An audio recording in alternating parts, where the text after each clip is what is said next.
Selamat berjumpa kembali dalam Nana Audio Sahabat Seperjalanan. Hari ini adalah hari Rabu 30 Juli 2025. Tema renungan saat teduh kita dengan judul Konsisten dalam Kebenaran. Firman Tuhan terambil dalam Galatia pasal 1 ayat yang ke-6 sampai dengan ke-8. Aku heran bahwa kamu begitu lekas berbalik daripada Dia yang oleh kasih karunia Kristus telah memanggil kamu dan mengikuti suatu Injil lain yang sebenarnya bukan Injil. Hanya ada orang yang mengacaukan kamu dan bermaksud untuk memutarbalikkan Injil Kristus. Tetapi sekalipun kami atau seorang malaikat dari sorga memberitakan kepada kamu suatu Injil yang berbeda dari Injil yang kami beritakan kepadamu, terkutuklah ia. Seperti yang telah kami katakan dahulu, sekarang kukatakan sekali lagi, jikalau ada orang yang memberitakan kepadamu suatu Injil yang berbeda dengan apa yang kamu terima, terkutuklah dia. Mari kita berdoa. Bapa yang di dalam surga, ada begitu banyak tawaran-tawaran hidup tentang berbagai macam pengajaran yang membuat kami bisa hidup dalam ketersesatan. Bahkan firman Tuhan berkata Rasul Paulus kepada jemaat di Galatia, terkutuklah dia, dan disebutkan 2 kali dari ayat yang ke-6 sampai dengan ayat yang ke-9. Mari kita berdoa. Bapa yang di dalam surga, hamba berdoa buat setiap kami masing-masing untuk bisa memahami kebenaran firman Allah. Bukakanlah kami agar kami memahami kebenaran firman Tuhan. Dalam nama Tuhan Yesus kami berdoa, amin. Shalom sahabat seperjalanannya dikasih Tuhan, kita tahu dengan jelas di dalam hidup ini ada banyak pilihan. Di dalam hidup ini juga ada banyak tawaran.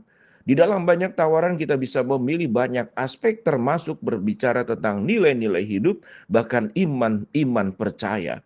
Ada orang yang begitu sangat kokoh mengatakan firman Tuhan, Alkitab itu suatu kebenaran yang tidak bisa diganggu gugat, yang tidak bisa digugurkan oleh apapun. Tetapi ada sebagian orang mengatakan bahwa Alkitab dan firman Tuhan hanyalah salah satu dari sekian banyak kebenaran yang kita boleh mempercayai banyak hal. Selama itu mengajarkan hal yang baik, maka itu adalah kebenaran. Tetapi sahabat seperjalanan, Alkitab tetap Alkitab. Alkitab adalah tuntunan satu-satunya dan tidak bisa digandakan, tidak bisa diduakan, tidak bisa disandingkan, atau tidak bisa dipertemankan dengan pengajaran-pengajaran yang lain yang ada di dalam dunia ini. Dalam Alkitab jelas, pusat daripada Alkitab adalah Kristus. Pusat dari Alkitab adalah penebusan. Pusat dari Alkitab adalah setelah manusia jatuh di dalam dosa adalah kasih karunia Allah di dalam Kristus. Dan pusat dari Alkitab adalah semua orang itu harus datang. Segala suku, bangsa, bahasa bersujud berlutut di hadapan Yesus dan mengaku bahwa Kristuslah Tuhan, Sang Juru Selamat, Raja di atas segala raja. Hanya satu kebenaran yang dicatat di dalam Alkitab sebagaimana dijelaskan tadi dari Kejadian sampai Wahyu. Lalu ada sebagian orang mengatakan kalau menjadi orang percaya, orang beriman tidak perlu terlalu ekstrim. Belajarlah toleransi. Sahabat seperjalanan, kalau kita berbicara tentang iman, jangankan iman, rumah tangga pun tidak bisa toleransi. Rumah tangga itu adalah suami dan istri, pernikahan itu adalah sepasang. Tidak bisa bertoleransi. Sehari saja mungkin suami berjalan dengan istri orang lain. Sehari saja mungkin istri kita berjalan dengan suami orang lain, kan sudah puluhan tahun hidup berumah tangga bersama-sama. Apakah diizinkan? Kalau hal tersebut saja tidak diizinkan, bagaimana mungkin dengan iman kita mengizinkan yang namanya itu toleransi? Toleransi itu adalah kita tidak mencampurkan iman kita dengan iman orang lain. Tetapi kita tidak mengganggu iman orang lain. Kita kemudian tidak menjelekkan kepercayaan orang lain.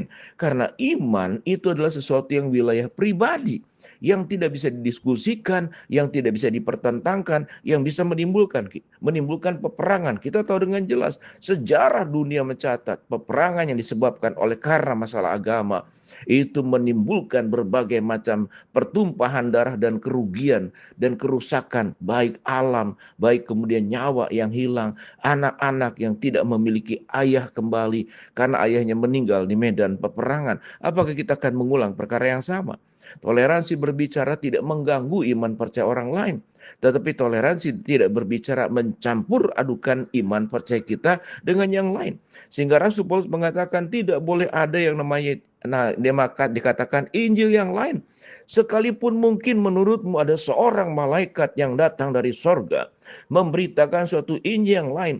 Tapi kalau Injil itu berbeda dengan Injil yang kami beritakan, Injil Yesus Kristus, sekalipun mengaku dirinya adalah yang diutus dari malaikat di sorga, tetap tidak bisa diterima. Maka kita bertemu dengan di sini bahwa kebenaran adalah sesuatu yang sifatnya konsistensinya tidak bisa ditambahkan, tidak bisa dikurangkan, tidak bisa dicampur, tidak bisa dikalikan. Kebenaran itu berdiri sendiri. Toleransi berbicara tentang menghargai dan itu harus diperjuangkan. Jangan menjadi orang yang mengganggu iman percaya orang lain. Kalau orang tersebut memang kemudian terbuka kepada kebenaran, maka Tuhan sendiri akan menggerakkan orang tersebut. Dan kalau itu memang Tuhan menggerakkan kita, maka lakukanlah dengan cara-cara yang tepat, yang tidak melanggar firman Allah, yang tidak melanggar juga hukum yang berlaku di negeri ini.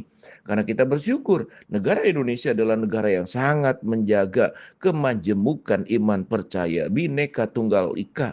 Namun setiap orang berhak untuk bisa menjalankan iman percayanya. Kita berhak untuk menyampaikan Kristus sebagai juru selamat tatkala memang tepat dan tidak kemudian secara ekstrim, tidak mengganggu, tidak memaksakan orang lain.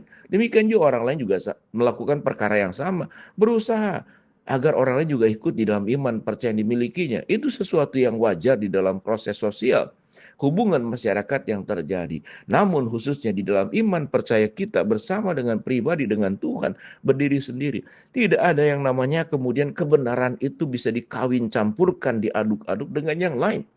Maka firman Tuhan berkata, kalau ada orang yang mengabarkan Injil yang lain, sekalipun yang menyampaikannya itu malaikat yang dikatakan dari sorga, tapi bertentangan dengan Injil Kristus yang sesungguhnya, maka kita perlu menolaknya.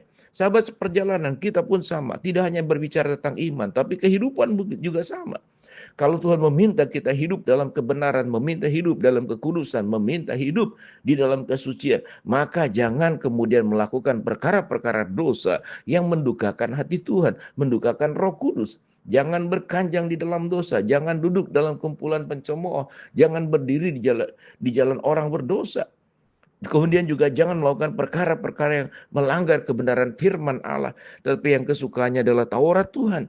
Yang merenungkan Taurat itu siang dan malam. Ia akan seperti pohon yang ditanam di tepi aliran air. Yang menghasilkan buah pada musimnya. Yang tidak layu daunnya. Dan apa saja yang diperbuatnya itu berhasil. Itulah janji firman Allah yang terdapat dalam Mazmur yang pertama. Mari sahabat seperjalanan kita berjuang konsisten dalam kebenaran. Baik kebenaran secara teologis, kebenaran secara firman, tapi juga hidup kita juga di dalam kebenaran. Jangan hanya kita mengetahui ada banyak sekali pengetahuan Alkitab, tapi hidup kita sendiri tidak sesuai dengan kebenaran firman Tuhan. Biarlah antara kita memahami kebenaran, kemudian hidup di dalam kebenaran. Maka dua perkara ini menjadi dua perkara yang berjalan bersama-sama. Maka di sanalah Tuhan akan dimuliakan lewat hidup kita. Dan orang akan diberkati lewat kehidupan kita. Kita memahami kebenaran, tapi kita pun juga melakukan dan hidup dalam kebenaran. Sehingga tema yang kita pelajari, biarlah kita konsisten dalam kebenaran. Biarlah kita memahami kebenaran dengan benar dan menghidupi melakukan kebenaran juga dengan benar. Sehingga Tuhan dimuliakan lewat hidup kita. Mari kita berdoa. Bapa dalam surga, terima kasih untuk kebenaran firman Allah yang mengajarkan kami agar kami konsisten di dalam kebenaran, tidak menerima Injil yang lain selain Injil Kristus yang sesungguhnya. Hamba-Mu berdoa buat yang sakit, Tuhan jamah sembuhkan, yang sedang menghadapi masalah, Tuhan bukakan jalan, yang sedang berdoa mengharapkan sesuatu, Tuhan kabulkan sesuai dengan waktu dan rencana Tuhan yang terbaik. Dalam nama Tuhan Yesus kami berdoa. Amin.